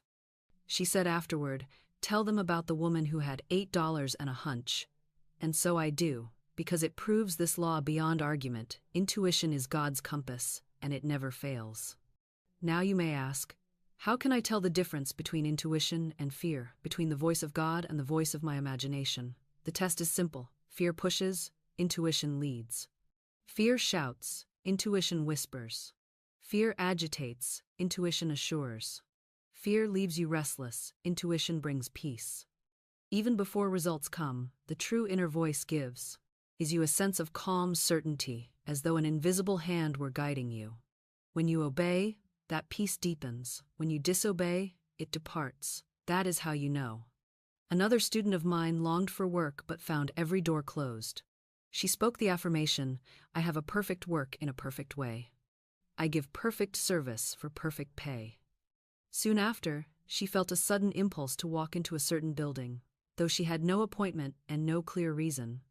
Reason said, "Don't go." Fear said, "You will be turned away." But intuition whispered, "Go." She obeyed, and there she met the very person who gave her the position she had been praying for, a position far greater than she imagined. Reason would have kept her out. Fear would have held her back. Intuition led her in. So I ask you, how many times have you silenced that whisper? How many times have you brushed aside a hunch as foolish, as nothing, as imagination? How many doors have closed because you would not obey the knock within? You must learn to trust that voice. Each time you obey, it grows clearer. Each time you ignore, it grows fainter. Each act of obedience proves your faith. Each act of disobedience shuts the channel of supply. The difference between the one who prospers and the one who fails is often nothing more than this. The prosperous obeyed their intuition, the other did not. So remember, intuition is not rare. It is not occasional, it is constant, it is the divine voice always speaking. The problem is not that God is silent, it is that you have not yet stilled yourself to listen. Begin now. Clear the channel with words of truth. Quiet the noise of fear. Refuse to let reason drown the whisper. And when the nudge comes, when the hunch appears, obey without delay. For intuition is the voice of God within, and it will lead you step by step into the riches that belong to you by divine right. Now let me show you how a single hunch, obeyed in faith, can turn a trickle into a flood, a little into much, a last dollar into a river of supply. For intuition does not always reveal the whole path, it whispers only the next step. And many miss their fortune because they will not move without seeing the end from the beginning. But God's wireless seldom gives you the end in advance. It says only, go here, do this, call there, speak this word. And when you obey the small prompting, the larger picture unfolds. Supply multiplies not in the hand of the doubter, but in the hand of the obedient. I recall again the woman with only $8. She came to me weary, trembling with fear, convinced that she had reached her end. I said, we will bless the $8, and we will declare, God is my supply, and great avalanches of abundance now flow to me, under grace, in perfect ways. Then I asked her, have you a hunch to do anything? She hesitated, ashamed to answer. Only that I should go home, she said softly, though it seems foolish to spend my last coins on car fare. But I said, never violate a hunch. That quiet impulse is the voice of God. If he says go, go. If he says act, act. She obeyed. She spent the car fare, she went home, and there she encountered an old friend who had been searching for her. A friend who soon opened a channel of abundance, and within days she was surrounded with thousands. She said afterward, tell them about the woman who had $8 and a hunch, and I tell it to you now because it proves the law, a hunch obeyed multiplies supply. Do you see the principle? She might have reasoned it away. She might have said, it is foolish, it is wasteful, it makes no sense, and she would have sat in her fear, holding her $8 until it dwindled to nothing. But because she obeyed, the channel of abundance opened. The hunch was the key, and her obedience turned the key in the lock. Many are praying for their supply, declaring their affirmations, yet when the hunch comes, they ignore it. They wait for lightning to strike, for a windfall to fall into their laps, while the small, quiet whisper of spirit goes unheeded. And so they block their own good. Understand this, a hunch is never random, it is never accident, it is never coincidence, it is law. It is the exact guidance you need for the next step into your abundance. The reasoning mind will often scoff at it, but faith does not scoff. Faith obeys. Faith says, I need not see the end, I will take the step. And in taking the step, the next door opens, and the next, until you look back and marvel at how perfectly the road unfolded. Another student of mine desired work but had no opening. She declared, I have a perfect work in a perfect way. I give perfect service for perfect pay. Soon she had a hunch to go to a certain building. She had no appointment, no reason to be there, nothing but the quiet voice within saying, go. Fear said, you will look foolish. Reason said, you will be turned away. But intuition whispered, go. She obeyed, and there she met the very person who opened the door to her perfect work. She told me later, had I delayed even a day, the opportunity would have been gone. A hunch obeyed multiplies supply. So I ask you now, what hunch have you been ignoring? What quiet whisper have you dismissed as nothing? What nudge have you reasoned away? That may be the very key to your abundance. Do not despise the day of small beginnings. Do not demand the whole map before you take the first step. Obey the whisper, and the path will appear beneath your feet. Remember this. Supply is not multiplied by fear, nor by doubt, nor by clinging to appearances. It is multiplied by faith in action, by obedience to intuition, by trust in the divine whisper. Never violate a hunch. Obey, and you will see your small seed multiply into a harvest beyond imagining. And now that you see how a hunch, when obeyed, multiplies supply, let us go deeper still, into the mystery of giving, not blind giving, but giving by intuition, which keeps the river of abundance flowing without end. Now let me reveal to you a law that many resist, and yet it is the very law that keeps the river of abundance flowing. The law of giving, but not giving blindly, not giving out of fear, not giving out of duty, but giving by intuition. For true giving is not forced, It is not reluctant. It is not the grudging coin tossed into the plate. True giving is joyous, spontaneous, divinely directed. It is led by the whisper of intuition, by the inner voice that says, "Give this now, bless this person, release this gift." And when you obey that whisper, the channels of supply burst open, and what you give returns to you multiplied, pressed down, shaken together, and running over. The reasoning mind protests. If I give, I will have less. But the Spirit declares, "Give, and it shall be given unto you." The subconscious accepts the act of faith, records it as proof of abundance, and soon the law fulfills itself in ways that astonish you. I recall a woman who had very little, scarcely enough to provide for herself. One day, she felt a sudden hunch to give a small gift to someone in greater need. At first she resisted, saying, "How can I give when I have so little? If I let this go, I will be left with nothing." But the whisper pressed on her heart, and she obeyed. She gave with joy, trusting that she was sowing a seed, not losing a possession. And soon after, unexpected money came into her hands, multiplied far beyond what she had released. She told me, "The more I follow these promptings, the more I see the law in action. Each gift returns to me multiplied." And indeed it must, for she was giving by intuition, and intuition never leads into lack. The world teaches hoarding. It says, "Save for a rainy day, guard every coin, hold tightly to what little you have." And so men and women live in constant fear of the rainy day they are always preparing for, building barns to hold what moth and rust destroy, clutching their substance until it turns to dust in their hands. But the one who gives by intuition, who obeys the whisper without fear, finds that there is no rainy day, for the sun of supply shines constantly upon them. They are like rivers, always flowing, never stagnant, never dry. For you cannot outgive God, and the more you let flow through you, the more will flow to you. And let me say this, giving is not always money. Sometimes the Spirit prompts you to give a word of encouragement, a gift of service, a smile, an act of kindness. Whatever the whisper directs, that is the seed you must plant, and the harvest will be in kind. If you give joy, joy returns. If you give love, love rushes back. If you give money, money multiplies in your affairs. The law is precise. Every seed returns in kind and greater. So I ask you, how many times have you silenced that whisper? How many times has the nudge come to bless someone, to release a gift, to give of yourself, and you have said, "Not now, not today, I cannot afford it"? And how many times has your river of supply seemed to dry up after? It is because you closed the channel. The river flows as you give. The moment you obey, the channel opens again, and the current of abundance rushes in. Here is the practice. When the hunch comes, when the whisper says, "Give," do not argue, do not delay. Do not reason, obey at once, joyfully, knowing that you are not losing but multiplying. As you give, say, "This gift blesses and multiplies. It returns to me increased, under grace, in perfect ways." Then release it with thanksgiving. And soon you will see the harvest return, often through channels you never imagined. For remember this, giving by intuition is not sacrifice, it is strategy. It is not loss, it is increase. It is not subtraction, it is multiplication.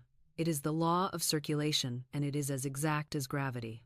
When you obey the whisper to give, you prove that you trust God as your supply, and God always proves himself faithful. So listen, for the voice of God within you will not only tell you where to go and what step to take, it will also tell you when to give, how to give, and to whom to give. And each time you obey, the river of abundance flows stronger, wider, deeper, until your life overflows with riches beyond measure.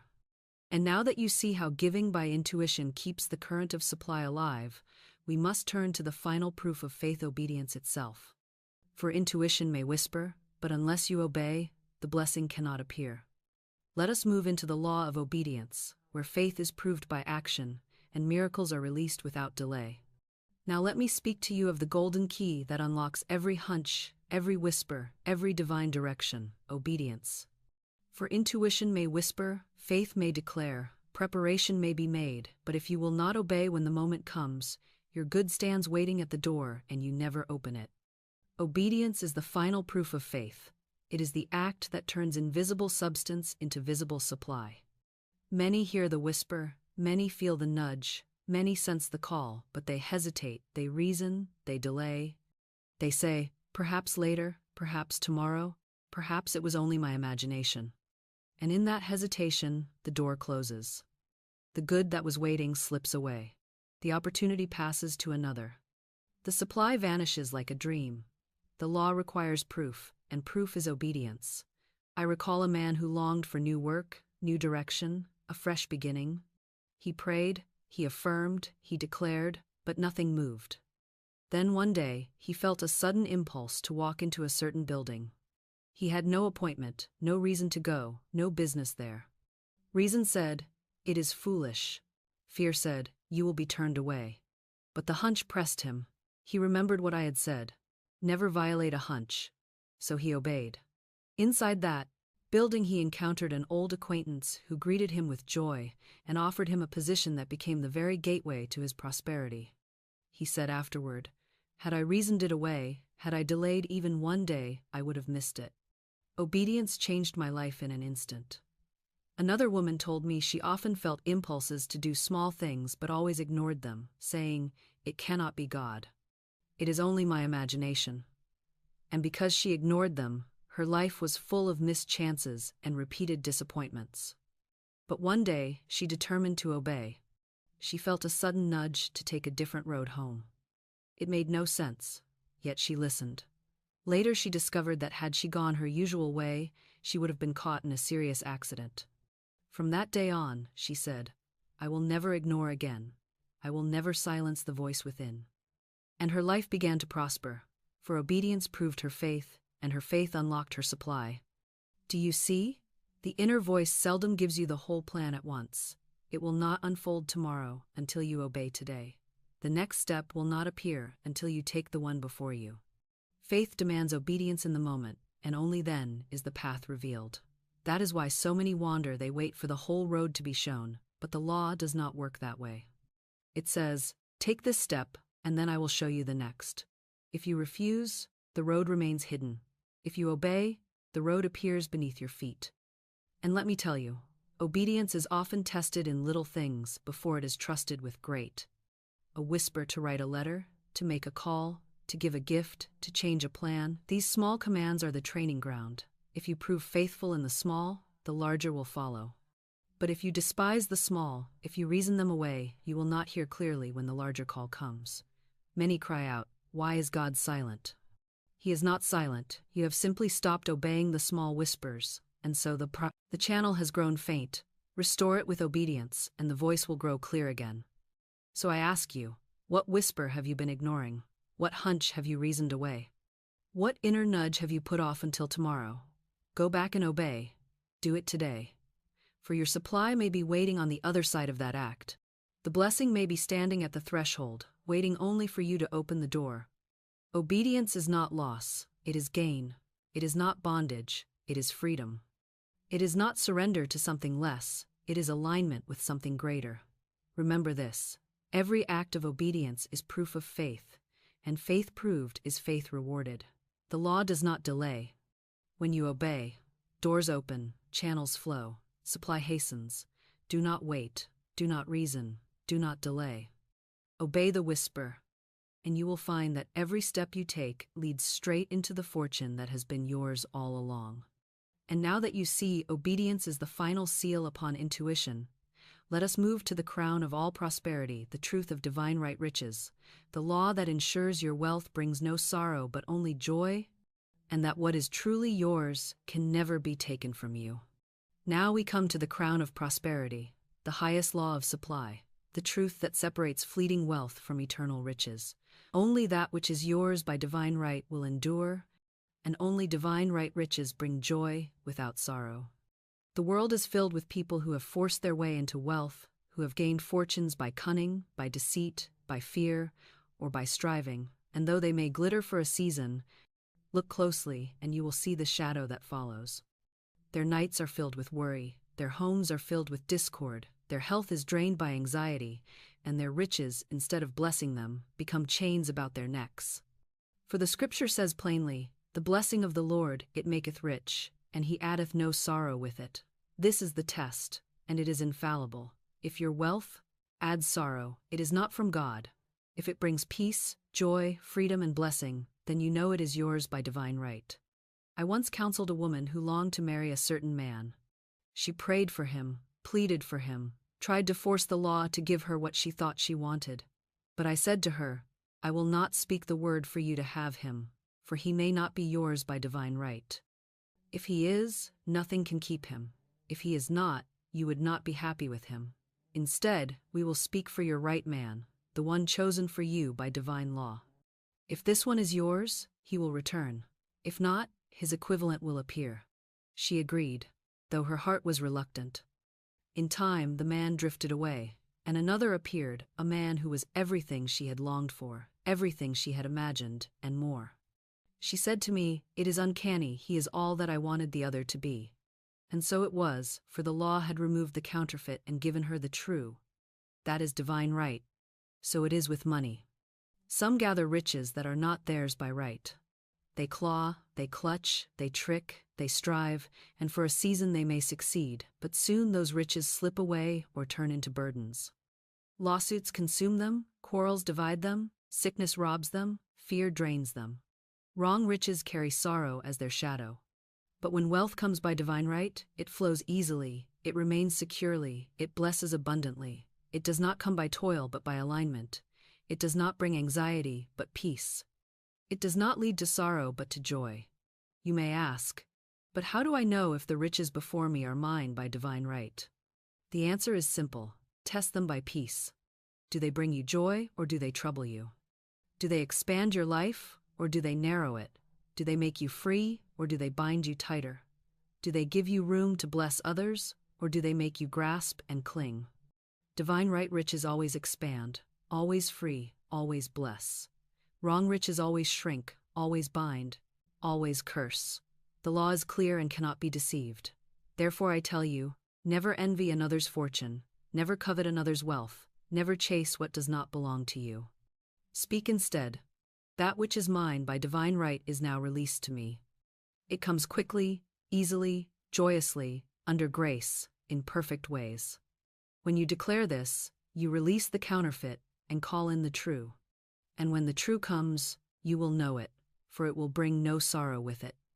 So I ask you now, what riches are you clutching that bring no joy? What possessions weigh you down instead of lifting you up? What blessings have turned to burdens? Release them. Do not fear their loss. If they are yours by divine right, they will remain. If not, something better will take their place. The law never leaves a void. Remember this, divine right riches are eternal. They cannot be stolen, they cannot be lost, they cannot be destroyed. They are your inheritance by law, and they will bless you all the days of your life. Wrong riches may glitter for a season, but they vanish like smoke. Right riches shine forever, and their light carries no shadow. And now that you see the test of wealth, that only divine right riches endure without sorrow, we must go deeper still, into the echo of desire itself. For every true desire is not a lie but the whisper of your divine design, calling you into fulfillment. Now let me tell you the secret that lies at the heart of your every longing, the key that unlocks the mystery of why you desire it all. Every true desire that rises within you is not accident, not whim, not idle fancy. It is the echo of your divine design, calling you forward into the fulfillment already prepared for you. The thing you deeply desire is the thing that belongs to you by right. The dream that returns again and again is not mocking you, it is guiding you. God does not plant hunger where there is no bread. He does not plant thirst where there is no water. He does not plant desire where there is no fulfillment. The desire itself is the signal that its supply is already waiting. The world will tell you otherwise. It will say, desire nothing, for you will only be disappointed. It will say, be realistic. Settle for what you can get. Do not reach too high. Do not dream too big. And so men shrink their desires to match their fears, and then they wonder why their lives are small. They bury their longings, silence their visions, and live in gray resignation. But the one who dares to honor desire, who dares to say, this longing is the voice of God within me, will see that every true desire carries its own fulfillment. Desire is not the enemy. Desire is the compass pointing you to what is already yours. I recall a man who longed for a certain kind of work. He said, "It is too fine a position, too great for me. I cannot expect it." But I told him, "The very fact that you desire it proves that it is yours by divine right. Speak the word, I have a perfect work in a perfect way. I give perfect service for perfect pay." He obeyed. He affirmed. He refused to be shaken by appearances, and in time, the very position he had thought beyond him opened for him. He said afterward, "I had been blind. The desire itself was proof that the way was prepared." Another woman came to me, longing for a home, a certain kind of house, in a certain place. She said, "It is impossible. I have not the means." But I told her, "The desire proves its fulfillment. Speak daily, I give thanks for my divinely designed home, under grace, in perfect ways." She did so, and soon the exact home she had pictured was placed in her hands, easily, without strain, without debt. She walked into the very vision she had held in her heart. Do you not see? Your desires are not vain, they are divine signals. They are God's way of saying, "This is already yours, rise and claim it." Of course there are false desires, born of envy, pride, or imitation, and these will dissolve. But the deep, persistent, joyous desire that returns again and again, that is the echo of your divine design. That is the key to your fortune. So I ask you, what desire burns in your heart today? What dream refuses to die, no matter how often you try to silence it? What vision returns to you at night, whispering of another life, another work, another wealth, another joy? Do not dismiss it, do not bury it, do not call it impossible. Say instead, "This desire is the voice of God within me. Its fulfillment is already prepared.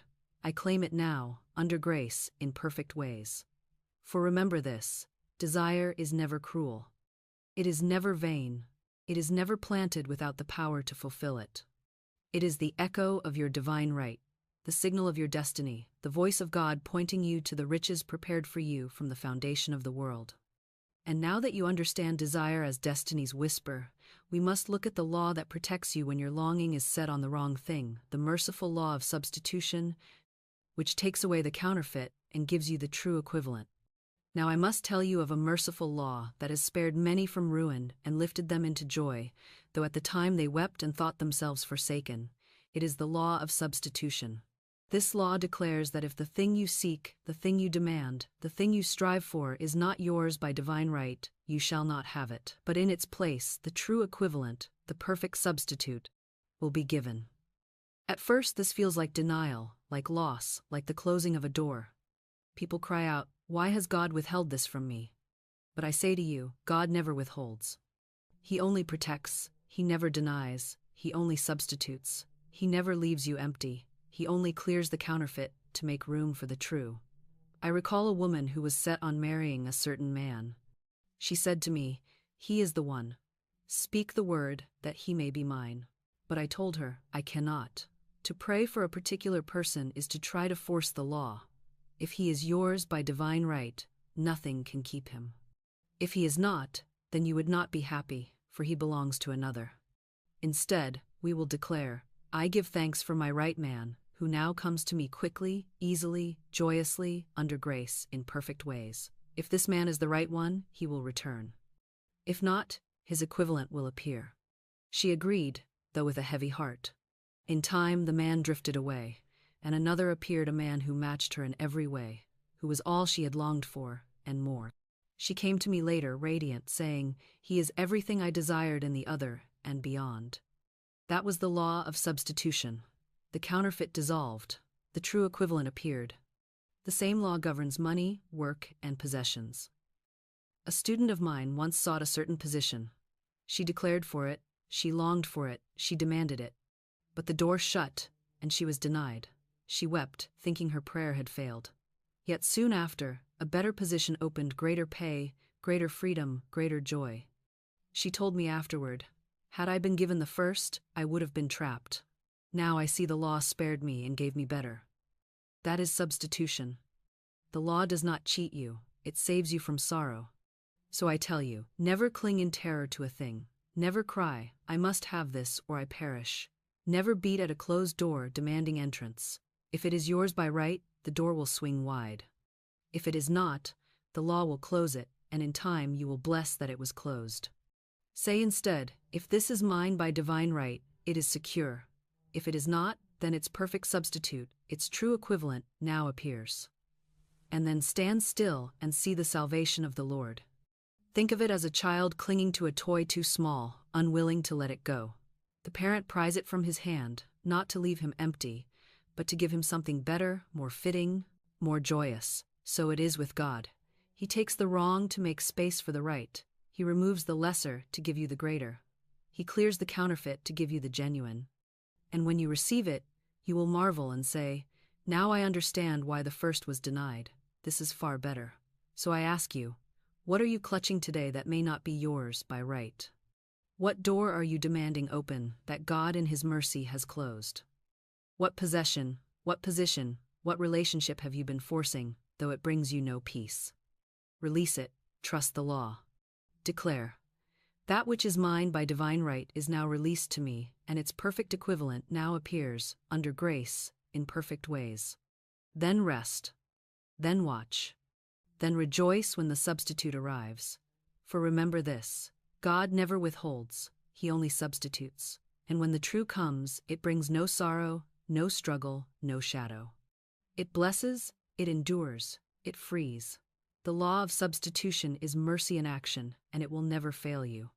And now that you see how wrong desires are mercifully replaced by right equivalents, let us finish this journey with the affirmation of divine right work and divine right.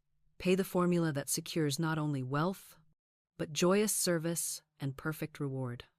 Now we come to a truth that touches the daily life of every man and woman, for it concerns the very labor of your hands, the service of your heart, and the wages of your work. Many live bound in toil, grinding at tasks they despise, serving in places that suffocate them, receiving wages that insult the effort they give. They sigh, "I must do this to survive. I must stay though I am unhappy. I must accept little though I give much." And so they chain themselves to bondage, believing there is no escape. But I say to you, just as there are divine right riches, there is also divine right work. There is a place prepared for you where your gift is valued, your service is blessed, your work is joyous, and your pay is perfect. You are not called to grind in fear. You are called to give perfect service for perfect pay in a perfect way. That is your birthright, and when you claim it, the law will make it manifest. I have taught my students this affirmation. I have a perfect work in a perfect way. I give perfect service for perfect pay. These are not idle words. They are a command to the law of supply. They are a claim upon your inheritance. Speak them daily and believe, and you will see your circumstances rearranged to match them. A woman once came to me weary and bitter. She had worked for years in a place that drained her strength and paid her little. She said, "I cannot leave, for I have nothing else." I told her, "Begin today to declare, I have a perfect work in a perfect way. I give perfect service for perfect pay. Bless where you are, but speak for what is yours by right." She obeyed. Soon after, a door opened to her, and she was offered a position far better than she had imagined. Joyous work, generous pay, delightful conditions. She said, "It feels as though this place was waiting for me." Indeed it was, for the words she spoke had prepared it. Another student, a man who had been unemployed for months, came to me in despair. He said, "I have knocked on every door, sent every application, and nothing opens." I told him, "Stop begging, stop chasing, stop knocking at locked doors, speak the word. Say daily, I have a perfect work in a perfect way. I give perfect service for perfect pay." Then act as though it were already here. He obeyed. He prepared his tools, though he had no work. He pressed his clothes, though he had no office to wear them in. He walked as though he were already employed. Soon after, he was offered a position that matched his talents perfectly, with pay beyond what he had earned before. He said afterward, "I had exhausted myself trying. One word of truth opened the door with ease. Do you see the law? The world says, take what you can get, even if it crushes you. But the Spirit says, only what is yours by divine right will bless you. Claim it, and it will appear. Wrong work carries sorrow. Right work brings joy. Wrong wages breed resentment. Right pay brings freedom. You are not designed to be exploited, to serve in bitterness, to labor in fear. You are designed to give joyfully, to serve faithfully, to prosper abundantly. So I ask you, what words are you speaking over your work today? Do you say, I hate this job, I am underpaid, I am stuck? Those words bind you where you are. Or will you begin today to say, I have a perfect work in a perfect way, I give perfect service for perfect pay? Speak it not as a hope but as a decree. The law will hear, the channels will shift, the place prepared for you will open, and you will walk into it, marveling that what once seemed impossible has come with ease. For remember this, divine right work and divine right pay are yours now. The moment you speak, you claim them. The moment you prepare, you prove them. The moment you obey the inner voice, you step into them. They cannot be denied, for they are part of your inheritance, sealed from the beginning. And now that you see how the law secures even your work and your wages, let us bring this entire lesson to its great conclusion, sealing all that has been spoken with a mighty affirmation and leaving you with the challenge to speak daily, the one formula that makes you rich, off divine supply. And now we come to the close of this lesson. Yet I tell you, it is no end but a beginning, for the word you have heard today has already gone forth. It has planted itself in the soil of your subconscious, and even now, though you may not see it, it is taking root, it is sprouting, it is preparing to burst forth into harvest. If you will water it with daily repetition, if you will guard it with faith, if you will prove it with preparation, if you will obey it with joy, then nothing can stop it. The law is exact, the law is sure, and your fortune will unfold as certainly as the sun rises. Think of what has been shown to you. You have seen that every word is a seed, and the field of your life is nothing but the harvest of yesterday's speech. You have seen that the subconscious does not laugh, it does not excuse, it does not forget it records, and it fulfills. You have seen that curses spoken in ignorance can be broken, and blessings spoken in faith can multiply what little you have into more than enough. You have seen that money is not master but servant, not scarce but abundant, not cruel but obedient, and when you call it by its true name, divine substance, it hastens to appear. You have seen that preparation proves faith, that to dig your ditches before the rain is to guarantee that the valley will be filled with water, that to buy the trunk or the blankets is to make room for the trip and the home that are already yours. You have seen that fear is faith inverted, that doubt is a thief, that worry is wasted imagination, and that the antidote is the word of truth spoken calmly and boldly.